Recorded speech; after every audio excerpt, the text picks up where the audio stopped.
Hi, welcome to week 8 of Christian Community Development and the Social Justice Tradition.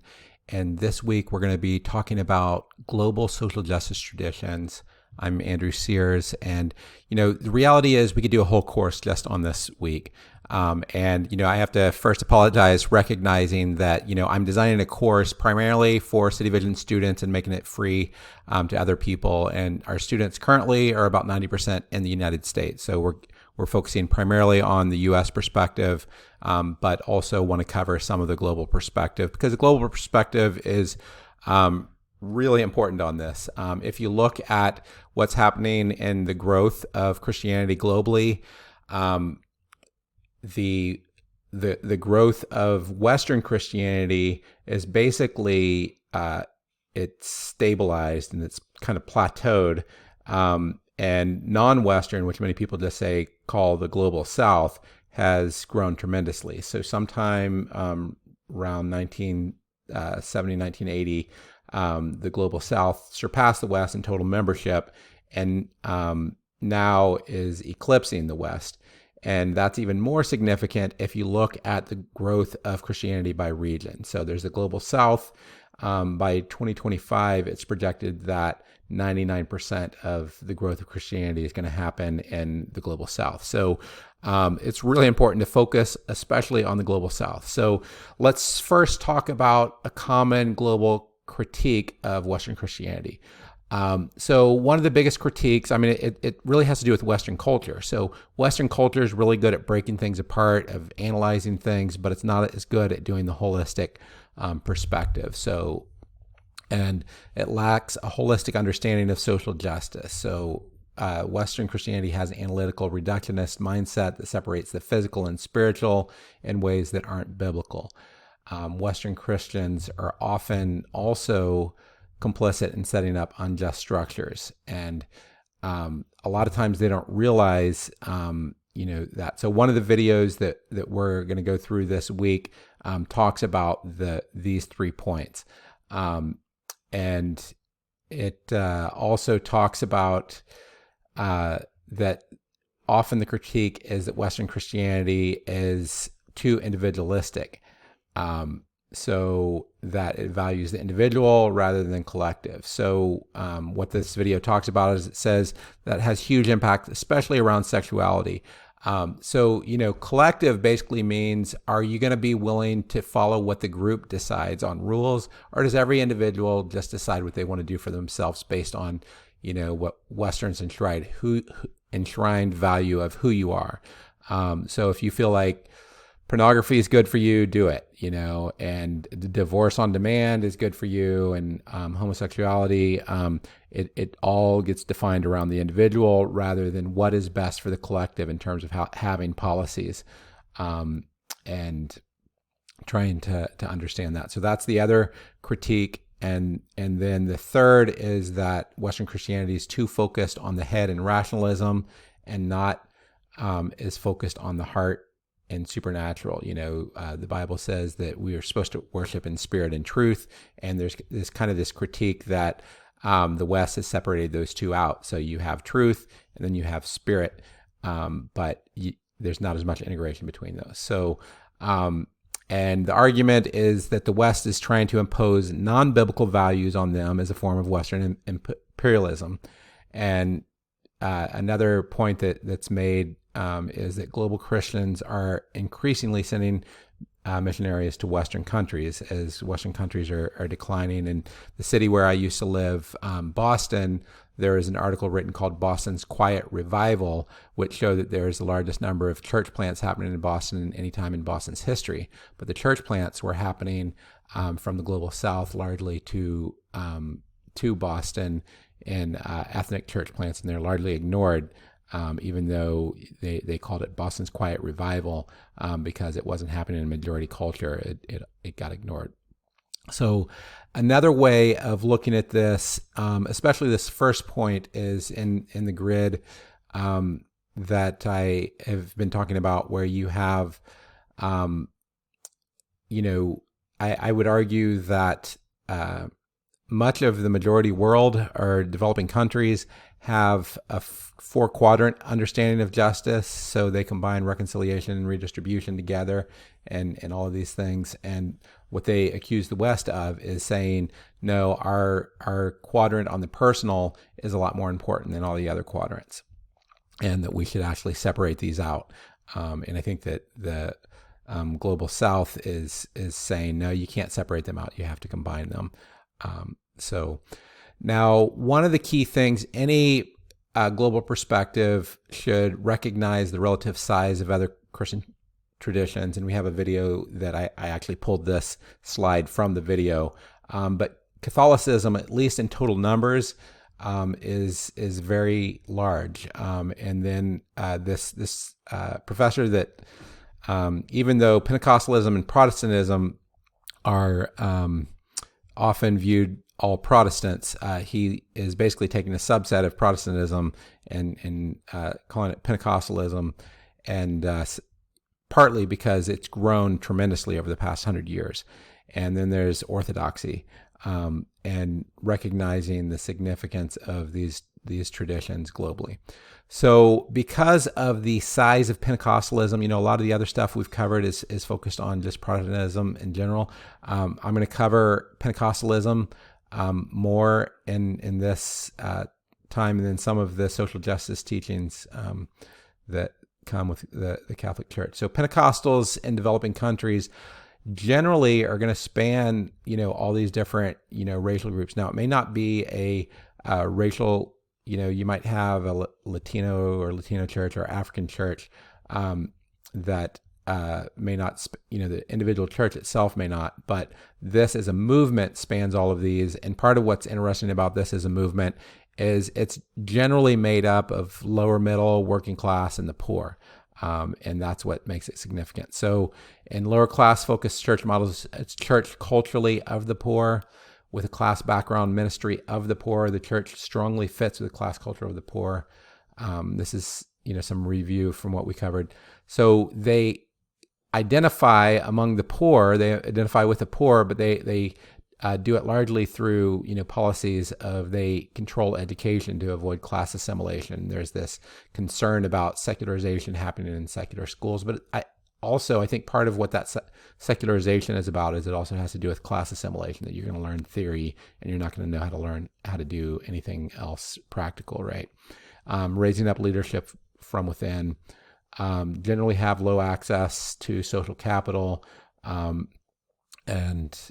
but promoting education where you can have education that is, not going to have class assimilation, and it doesn't promote class consciousness. The framework is class-centric, even though it's not conscious of that, and the funding model is those providing funding are in the same cultural group to those being served. Now, one of the key concepts that's important to understand, especially among Pentecostals, but this is also, evangelicals, and it's worth stating that in much of the world, the term evangelical and Pentecostal kind of go together because they don't have the separation of spirit and truth. So if you're Bible believing, then you also have a certain amount of the spirit that happens, regardless of denomination. That's much more common. Not always, but much more common. But anyway, so this concept of redemption and lift, and this is really the main way that Pentecostals help in social justice. Now, there's a lot of people in, I would say, the bottom right advocacy social justice camp that would kind of kick Pentecostals out of that camp and say, you guys don't have a home here, but that is because they're not taking a four-quadrant view. So ultimately, what Pentecostals are able to do is they provide redemption. So individuals start following Jesus, and then there's this concept called lift. And we have you reading this paper. It was, I think, McGovern has a chapter in one of his books called Redemption and Lift. So often when individuals follow Jesus, they make better choices and they're freed of addiction and bad habits. So they gain access to medicine, education, friendship, social capital, and protection.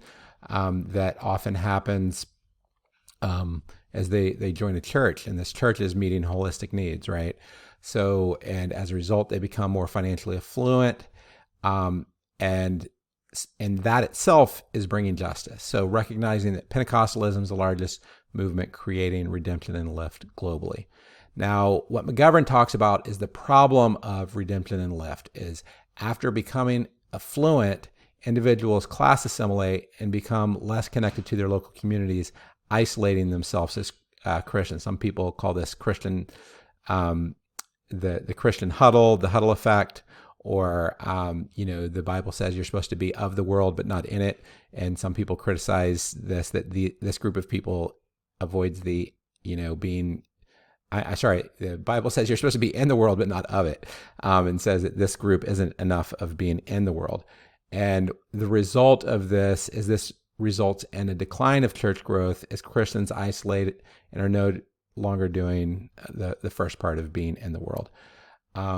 And longer-term lift can lead to a pattern of social secularization like the pattern Israel followed when it was blessed by God, and then he left them. And you could argue that that's essentially what happened in Western Christianity, is that Western Christianity followed God and had a season of blessing because of that, and then became very affluent and then kind of forgot about God.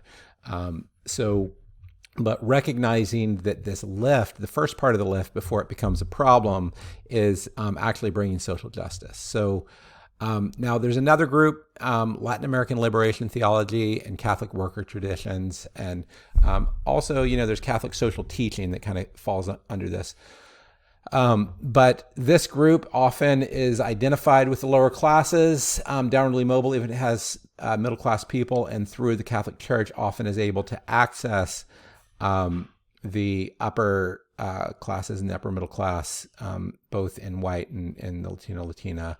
And it's worth stating that there are a lot of African liberation theologies and Asian liberation theologies and things along those lines that kind of overlap both with this and the Black liberation theology in the United States.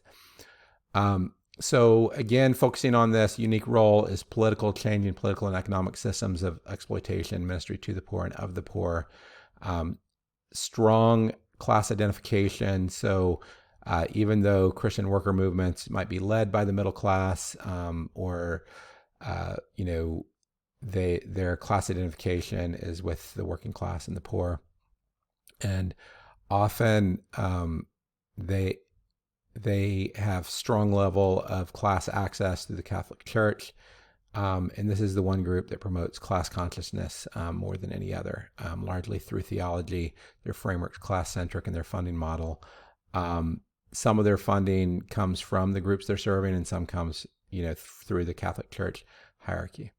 So, looking at the challenges between the Pentecostals and the liberation theology, often these two are at odds with each other, especially in Latin America. So you have the personal, the physical needs, the cultural and societal. And the Pentecostals generally are going to be really good at focusing on this. So they are holistic in terms of meeting the physical needs often, but they will often avoid advocacy, especially in Latin America, largely from the history. And the liberation theology and the Catholic workers movement are focused primarily in this fourth quadrant. So what happens is the liberation theology and Catholic workers movements judge the Pentecostals for not solving the root causes, and then the Pentecostals judge the liberation theology and Catholic workers for focusing on the social gospel rather than salvation. So just to draw some comparisons, so Pentecostalism helps the poor primarily through lift. Liberation theology brings justice through institutional social change. Pentecostal is both individualistic and collectivist, whereas liberation theology is going to be a little more collectivist. Culture of Pentecostalism generally is going to be closest to that of the poor. They have worship styles that the poor, enjoy more, whereas the collectivist fits with the poor. Often it might be more of a stretch from some of the Catholic legacies. And then, some examples of the social services they would provide in the justice domain might be homeless shelters, food programs, disaster relief, whereas liberation theology might try to change legislation, political action, boycotts, and protest. And the strengths, Pentecostalism is effective in addressing personal salvation and recovery transforming the poor, whereas the strengths of liberation theology is changing and addressing systems that create poverty. And Pentecostals are judged for not solving the root social causes, whereas the social gospels or the liberation theology is judged for to focus on the social gospel rather than salvation. And this is similar to the charity versus advocacy-based justice that we talked about before. And you see this tension often happening in different groups. And the reality is, and this is one of the main points, is to recognize that Pentecostals often have the poorest of the poor that are part of them. They don't have access to power to change social systems. So what they're doing is they're using the tools that God gave them. And the reality is that those in the Catholic hierarchy often do have the power to change social systems. And, they're using the tools that they had. So now, just to emphasize also, I'm not covering all the social justice traditions in depth. There's a lot of other ones: Catholic social teaching, Eastern Orthodox, Asian social justice tradition that aren't already covered, African social justice traditions that aren't already covered. Then there's other groups: Anabaptist, Lutheran, Native American, indigenous peoples all over the world. There's lots of these. All I can do is just apologize that I can't give a fully globalized perspective. Part of it's just who it is that we're serving, and part of it's recognizing that there are limits to culture. So, and creating a course, it's kind of like creating a church. You can't serve all people equally. You have to, stretch your limits as much as you can, but serve your core that you're doing. And that's what I'm trying to do, with the students that we serve in City Vision. So this is the last week. So I just want to, summarize the goals of this course. My goal has been to avoid this comparative religions of social justice traditions that might leave you less passionate about your primary tradition, and avoid minimizing distinctives. The distinctives, between traditions are important, but what we want to do, and what I'm hoping that we've achieved, is helping you deepen your understanding and passion for your own primary tradition, to apply the principles of Christian community development within your tradition, finding a secondary tradition that fits both you and your organization to increase your balance, and understand and value other justice traditions to reduce unhelpful judgments and increase partnership opportunities. So hopefully you found this helpful. If you found this course helpful, I would encourage you to share it with others. We have it available for free on institute.cityvision.edu. So please share it with others. So thanks a lot.